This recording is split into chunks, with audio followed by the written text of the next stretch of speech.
მინდა გითხოთ დღეს ჩორჩანას საქმესთან დაკავშირებით იყო კვლავ დაკითხვები გრძელდება პროკურატურაში. ხო და უნდა ვაღიარო რომ რა ვიცი, ქართულ პოლიტიკაში ადამიანური თავის მოჭრის ბევრი მაგალითი გვინახავს, მაგრამ ერთ-ერთი ნაწილი აქაც ხდება, ნამდვილად უნდა ვაღიაროთ, რომ ადამიანები ამბობენ, რომ პრაქტიკულად ხელს ადებენ გახარიას იმაში, რაც თავის დროზე ტარს უკრავდნენ. არასდროს არ ყოფილა გიორგი გახარიას, რა ვიცი, არც ხარდამჭერი და მაგრამ აქ არა ეს სხვა შემთხვევაა. გიორგი გახარიას არის გიორგი გახარიაზე არ არის, ეს მათია უბრალოდ ეს რაღაც ადამიანურ ტრაგედიაზეა, როცა საკუთარ ღირსებაზე ასე ამბობ უარს. როგორ აფასებთ თქვენი პარტია აი ამ პროცესს? რაც საქმე იკერება აშკარად ამ ჩორჩანას გარშემო. ორ საქმეს ცდიან, ჩორჩანა და 20 ივნისი, ხო? აშკარად აი ამ ორ საქმეზე ამზადებენ ბრალს გიორგი გახარიას წინააღმდეგ. მადლობა ირაკლი, პირველად ვარ და იმედია რომ კეთილფეხი მექნება თქვენთვის. ახლა სანამ აქ კითხვაზე გიპასუხებდეთ, ეს სულ ერთი წუთი მინდა, არ შემიძლია რომ არ აღვნიშნო, აი ამ მომენტში სამგორის რაიონში ქუჩას წავითხარ რომ არ შემეშალოს, თვალჭრელიძის ნომერ 1-ში 120 ოჯახს დაახლოებით 400-მდე ადამიანს ემუქრება გამოსახლება. ეს ადამიანები ცხოვრობენ ძალიან რთულ პირობებში, არიან მრავალშვილიანები, ყავთ მცირეწლოვანი შვილები და აი ეს მერი რომელიც რამდენიმე დღის წინ ვაგზლის მოედანზე უბედური შემთხვევა რომ მოხდა და ეს არ იყო ტრაგიკული შემთხვევა, იმიტომ რომ ტრაგიკული შემთხვევა კიდე სხვა შემთხვევა არის. ეს იყო გულგრილობა, ეს იყო დანაშაული პირდაპირ მნიშვნელობით. აი ეს მერი რომელიც ამბობდა რომ თურმე ადამიანების გამოსახლება არ შეუძლია, თუ კი ეს ადამიანები არ არიან მზად ამისთვის და პირველ რიგში ამ ადამიანებს ვედაადო ბრალი დაღუპულ ადამიანებს მათ შორის, ეს მერი დღეს ხვალ მზად არის რომ 400-მდე ადამიანი, 120 ოჯახი მათ შორის არასწლოვანი ბავშვები გამოასახლოს. ყველაზე საუბედურო ის არის რომ არც ელაპარაკება ეს ადამიანი ამ ხალხს რას უპირებს, ამ ხალხს ადმელს აიყვანს, ამ ხალხზე მინდა რომ საქართველოს მოსახლეობას და პირველ რიგში თბილისის მოსახლეობას შევახსენო, როგორი ადამიანი არის დღეს კახი კავალძე და როგორი მერი არის ეს. ეხლა რაც შეეხება ჩორჩანას. უნდა მოდი მეც ვეთქვი მაყურებელს რომ ამ საქმესთან დაკავშირებით დეტალებს ჩვენი ჯგუფები მუშაობენ და ჩვენ შემდგომ გადაცემა იქნება, სადაც უფრო დეტალურად გაიგებთ ამ ისტორიის შესახებ. ჩვენ ვადევნებთ თვალყურს, ანუ რაც ხდება ახლა თვალჭრელიძის ქუჩაზე. კი ბატონო, ეხლა რაც შეეხება ჩორჩანას. ხო, ჩორჩანას кейსი სწორად აღნიშნე, რომ გახარიას თემის ირგვლივ кейსი არ არის ეს. ჩვენ ვამბობთ რომ კი ეხლა ოცნება ყველაფერს აკეთებს რომ გახარია როგორც პოლიტიკოსი, ოპოზიციური პოლიტიკოსი, როგორღაც გაანეიტრალოს და ცდილობები აქვს. ეს არის ჩორჩანას кейსი, ეს არის 20 ივნისის თემა, მაგრამ საბოლოო ჯამში ჩორჩანას кейსი ცოტა უფრო დიდ სურათში უნდა შევხედოთ რა. იმიტომ რომ ეგრეთ წოდებულ საგამოძიებო კომისიაზე, კომისიის დახმარებით და შემდეგ ეგრეთ წოდებულმა პრემიერ-მინისტრმა რამდენჯერმე გაიმეორა რომ ჩორჩანას ტერიტორია, სადაც დღეს უკვე თურმე ოკუპანტების საგუშაგოები არის, ეს ტერიტორია საქართველოს არ ეკუთვნის. რაც არის ტყუილი. მან საზღვარი დღეს გავლებული არ არის. რასაც დღეს ირაკლი კობახიძე ლაპარაკობს თავის ბუკვალური სიტყვებით, დღევანდელი ეგრეთ წოდებული საქართველოს პრემიერი, უბრალოდ ჩუქნის ოკუპანტებს ამ ტერიტორიას და არავის არ უნდა გაუკვირდეს, რომ რაღაც დრო რო გავა ოკუპანტებს ამ ტერიტორიაზე შეიძლება სამართლებრივი მოსაზრებები გაუჩნდეს, რომ ეს ტერიტორია მართლა მაგათი არის. იმიტომ რომ დღევანდელი ხელისუფლების პირველი მეთაური ირაკლი კობახიძე რამდენჯერმე ამას იმეორებს ეთერებში, რომ ეს ტერიტორია თუნდაც საქართველოს დაკარგა და დღეს ოკუპანტების ხელშია. ეს ხაზგასმით ყველა ჯერზე საქართველოს მოსახლეობას კარგად უნდა აუხსნათ, იმიტომ რომ ეს ტერიტორიები არავის არ დაუკარგავს. საქართველოს ეს ტერიტორიები არ დაუკარგავს. მან რომ საგუშაგო აშენდა, არ ნიშნავს რომ მან საზღვარი გავლებულია და ეს პირველ რიგში ყველაზე კარგად იციან ქართული ოცნების წევრებმა, რომლებიც ამას დღეს მიზანმიმართულად ლაპარაკობენ. და ეხლა რაც ხდება ხო? აი ბატონი იზორია გამოვიდა დღეს და განაცხადა რომ თუმცა ტელევიზორიდან გაიგო ეს ამბავი. და არაერთი ადამიანი ხა სახელი და გვარების ჩამოთვლაც არ მინდა ამ ადამიანების მცვენია მართლა ჩამოთვალო იმ ქართველი ადამიანების სახელი და გვარები, რომლებიც საკუთარ ქვეყანას ომის დაწყებას აბრალებენ და მე ცოტა ხანში თუმცა იმას აღლაპარაკობენ რომ საქართველოს ბოდიში უნდა მოიხადოს ოკუპანტების მიმართულებით და მე ეგეც კითხვა მაქვს რომ რას ამბობენ ეს ადამიანები რომ არავინ არაფერი არ იცოდა და ეს საგუშაგო გიორგი გახარიამ ესე ზურგზე მოიგდო და თავის ხელით წაიღო და იქ ჩადგა. ეს ხომ აბსოლუტური ტყუილია. ხა რეალურად რაც მოხდა ჩორჩანაში ამას ძალიან კარგად ისაუბრა გიორგი გახარიამ რომ საქართველოს ისტორიაში ეს იყო პირველი შემთხვევა როცა საქართველოს მშვიდობიანად შეძლო ძალიან დიდი ტერიტორიის შენარჩუნება და აქ რეალურად მარტო ჩორჩანაზე არ იყო ლაპარაკი. აქ ოკუპანტებს ძალიან დიდ ტერიტორიაზე აქვს პრეტენზია და აქ რაც მოხდა აქ დასწრების პრინციპით ჩაიდგა საგუშაგო და დღეს ეხა რასაც ქართული ოცნება აკეთებს ხო დღეს მოსმულობით ჩორჩანას кейსი და ვიზა ლიბერალიზაციის შეწყვეტა ჩვენ შეგვიძლია რომ დიდ სურათში ერთი და იგივე თემად გამოვხილოს, იმიტომ რომ რასაც უყურებთ ახლა ქართული ოცნება ყველაფერს აკეთებს იმისთვის რომ საქართველოს ვიზა ლიბერალიზაცია დაკარგოს. როგორც ხედავთ, ჩვენ ამას ესე ვაფასებთ რომ ქართული ოცნების ინტერესში არის ეს პირველ რიგში რომ საქართველოს ვიზა ლიბერალიზაცია დაკარგოს. ასე უყურებთ ამ პროცესს? ასე უყურებთ ამ პროცესს, იმიტომ რომ ეს პროცესი ეს ხო დამაზიანებელი იქნება მათთვისაც, იცი რა, მე მგონია ისინი ცდილობენ რაღაცნაირად ზიანი შეამცირონ, ხო?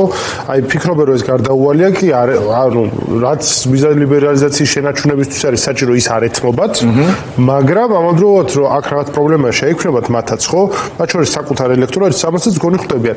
ყოველ შემთხვევაში მე ასე ვხედავ პროცესს. სწორად ხედავ და დათრობ დაკარგო. სწორად ხედავ და რატო ხედავთ გეტყვით ახლა ბოლო რამდენიმე დღეა ჩვენ თუ პროპაგანდისტულ არხებზე გადავთავთ და ძალიან რთული არის ამ არხებზე რომ გადართო და მოისმინო და უყურონ ადამიანებს ვინც დღეს გამოდიან ეგ და ლაპარაკობენ, მაგრამ საჭირო არის ამ ეთერებში ძალიან გახშირებული არის აი ბატონი ირაკლი კობახიძე და ოცნების სხვა წევრების რომ ბატონი მაუკა მდინარაძე აი ბოლო რამდენიმე დღეს რო გადავავალოთ ამ ადამიანებს ყოველდღიურად დღეში რამდენჯერმე უწევთ უკვე კომენტარის და ეთერის გაკეთება მხოლოდ ვიზა ლიბერალიზაციის თემასთან დაკავშირებით, იმიტომ რომ ძალიან კარგად იციან რომ საკუთარ ამომრჩევლში ვიზა ლიბერალიზაციის თემას იმით რომ თურმე ირაკლი კობახიძეს გათხოვების ეშინია და კაცი კაცია და ქალი ქალია, ამით საკუთარ ამომრჩევლს ვერ მოღატყუებს. ირაკლი კობახიძეს და მისნაირებს კიდე გათხოვების მოეშინიათ, იმიტომ რომ დიდი ხანია ეს ადამიანები ივანიშვილზე არიან მithოვილი და ეხა დაანებონ თავი ამ ბინძურ პროპაგანდას რა და რატო ვაფასებთ ჩვენ ესე იცით რომ ეს ოცნების მიზანი არის თავად რომ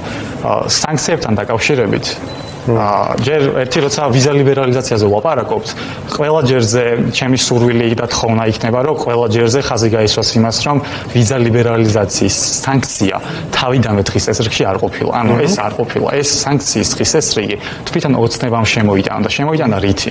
ევროკავშირში კონსენსუსი უნდა შემდგარიყო იმ სანქციასთან დაკავშირებით, რომელიც ითვალისწინებდა ოცნების კორუმპირებული კონკრეტული ადამიანების დასანქცირებას, რომლებიც რამდენიმე წლის განმავლობაში ძალადობდნენ და ფულს იპარავდნენ ქართველი ხალხის ჯიბიდან.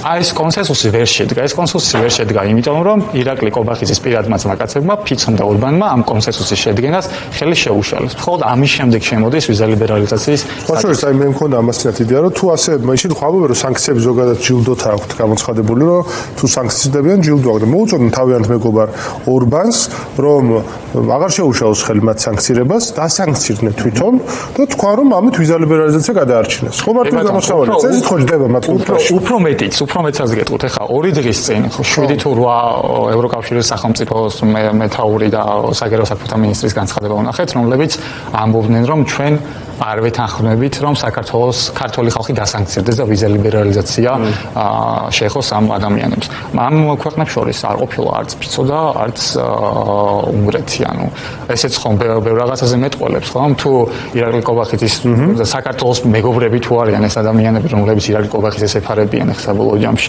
მაშინ რატომ არ იყვნენ ამ ქვეყნების სიაში და საბოლოო ჯამში მე იმის თქმა მსურს რომ ეს ყველაფერი თუნდაც ის რომ საქართველოს ომი დაიწყო, თუნდაც ის რომ ანწუხელიძე თურმე გმირი კი არ არის რაღაც პიარისთვის გაწირული ერთ-ერთი რიგითი ადამიანია, თუნდაც ის რომ რაღაც დრო მოვა და ჩვენ ოკუპანტებს ბოდიში უნდა მოუხადოთ, თუნდაც ის რომ ჩორჩანაში ის ტერიტორია რაც შევინარჩუნეთ ჩვენი კი არა უკვე ოკუპანტების არის, თუნდაც ის რომ ვიზა ლიბერალიზაციას ეხლა გვიუქმებენ და როცა ვიზა ლიბერალიზაციაზე ასევე ვისაუბრებთ, ეს კარგად უნდა გვესმოდეს, რომ ჩვენ ევროპასთან ესეთი საზღვარი არ გაგვაჩნია. ჩვენი საზღვარი ამ ქვეყნებთან და რითაც ევროკავშირთან დაახლოებული ვიყავით ყველაზე მეტად, ეს იყო ზუსტად ეს ვიზა ლიბერალიზაცია, რაც ყველაზე დიდი მონოპოლია.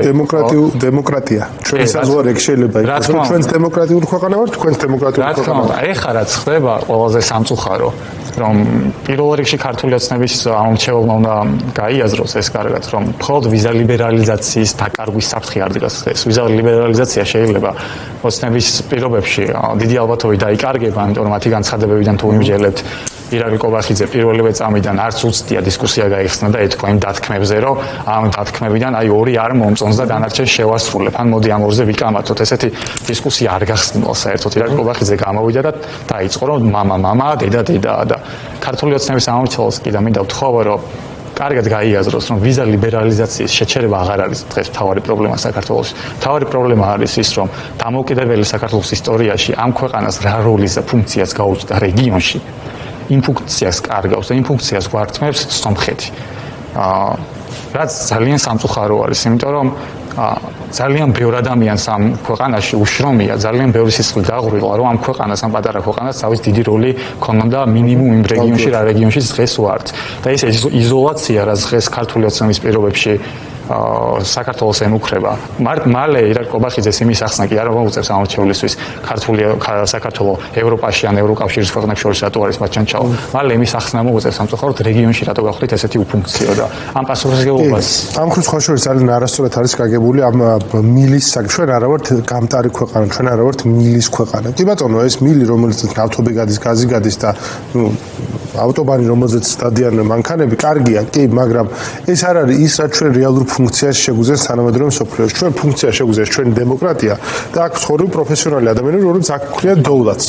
ანუ მილზე თუ ჩამოვეკიდებით, ეხლა მილის მქონე ნავთობი აქვს ქვეყნებს და ისინი ვერ ახერხებენ ინტეგრაციას, ხო? იმათ სპეციალურ ფორმატში ელაპარაკებენ. მილის გამო არავინ არ დაგველაპარაკება განსაკუთრებულად. ამიტომ შესაბამისად ეს ძალიან მნიშვნელოვანია ალბათ, რომ ეს დეტა რა არის მთავარი, რისთვისაც ჩვენ შეიძლება ვიღაცისთვის საინტერესო ვიყოთ ამ მსოფლიოში.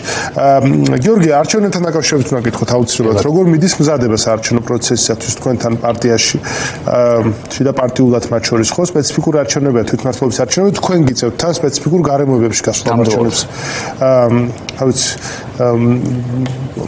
საპროტესტო ელექტორატის დიდი ნაწილი არ მე თქვენს მათ შორის როგორც ვიცით თქვენს ბოიკოტის მომხრე უფრო მე ვერ ვხედავ აი ჩემს პირადად ჩემს мотиваციას ვერ ვნახულობ ჩემ თავში რა წამიყვას არჩევნების დღეს არჩევნებს და შესაბამისად აქედან ამოდის ჩემ პოზიციას როგორ მიდის სამზადის მაშინ ამასთან დაკავშირებით რომ მოგუყვეთ და როგორია ეს პროცესი მზადების. კი ბატონო, თქვენ უკვე სიახლე არ არის და იცით რომ ჩვენ პირველივე დღიდან რომ ამარჩენებს ბოიკოტი არ გამოუცხადე და პირველივე დღიდან რომ თქვით რომ მონაწილეობას ვიღებდით, ეს უკვე მრავალჯერ გაცხადებულია და მე უკვე ცოტა დაგვიანებით, მაგრამ ლელოც შემოგვიერთდა და მოხარულები ვართ რომ დღეს უკვე ორი ოპოზიციური პარტია იქნება წარდგენილი ამარჩენებს.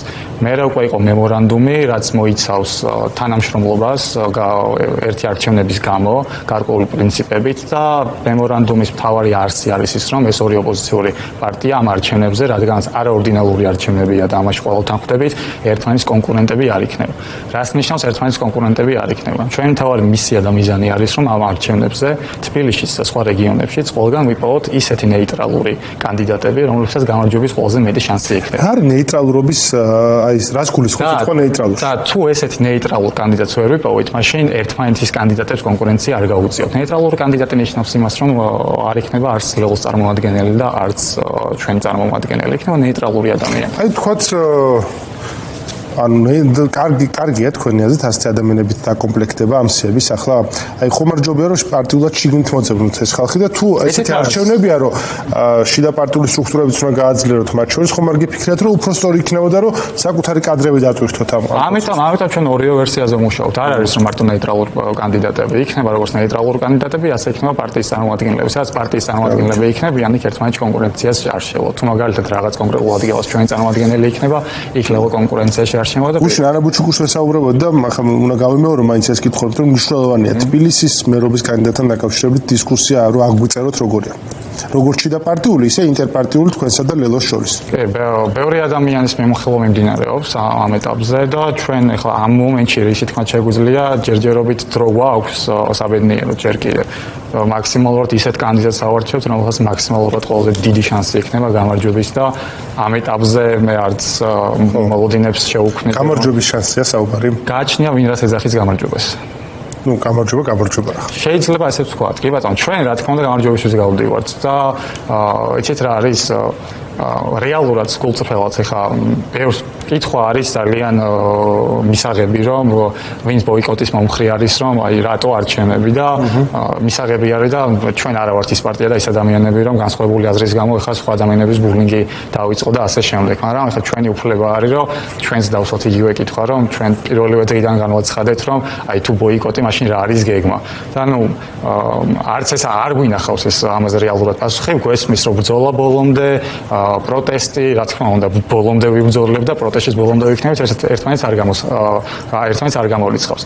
ხა რეალურად ჩემი პერსონალური აზრი და არა მხოლოდ ჩემი რატო არის მნიშვნელოვანი ამ არჩევნებზე მონაწილეობის მიღება არის ის რომ 2024 წლის არჩევნების შემდეგ დღემდე ოცნება საკუთარ ამომრჩევლს პირველ რიგში ისეთი გულგატეხილობა შეიტანა, აი ვიზა ლიბერალიზაციას რომ თავი დავანებოთ, რომელსაც ვერ აუხსნიან საკუთარ მომრჩეველს, იმიტომ რომ რეგიონებში ადამიანებს, რომლებსაც ლუკამპულის ფული არ აქვთ, ეს ადამიანები ყველამ კარგად ვიცით, რომ სეზონურად ევროკავშირის სხვა ქვეყნებში დადიან, რომ ელემენტარულად რაღაც 1-2 კაპიტი გამოაგზავნონ სახლში, რომ ელჟეხები არჩინონ. ამ ადამიანებს ხალხს კარდაკარო დაიწყებენ სიარულს და კობახიძე რო დაუწყებს რომ მამა და დედა არის ხო ხომ ყველაზე კარგად ვიცით რომ ადამიანებს ბიულეტენზე არჩევნებს რომ გამხმოდნენ რომ ეს ხალხი განხიბლულები ოცნებისგან სწორედ თქვენ მოგცემენ ხმას იმიტომ რომ თქვენ ხართ ყველაზე ახლოს ხო ამ პოლიტიკურ ოჯახთან ჩვენ ამის პრეტენზია გვქონდა ყველა არჩევნებზე და მე მინდა რომ ცოტა თამამად თქვა ეს რომ ოცნებაში კრიზისი ეგრეთ წოდებული თუნდაც ამომრჩევლის თვალსაზრისით საიდანაც დაიწყო ზუსტად მაშინ დაიწყო როცა ნაციონალური მოძრაობის გარდა სხვა ოპოზიციური პარტიები გამოჩნდნენ ველზე და რა თქმა უნდა პირველი ვიყავით ჩვენ იმიტომ რომ ჩვენზე კარგად თქვენზე ლელო არსებობდა კი ბატონო უბრალოდ ჩვენზე კარგად ლელო ვერ იცნობს ქართული ოცნების ამორჩეველს იმიტომ რომ ჩვენ ამ ხალხთან პირდაპირ შემხელობა გქონია და ჩვენ უცრება იყავით თქვენ და შესაბამისად კარგად იცნობთ წართმას არ გვიყვარს ესეც თქმა წართმას არ ვაპირებ ჩვენ უბრალოდ ამ ადამიანებს დავუმტკიცებთ იმას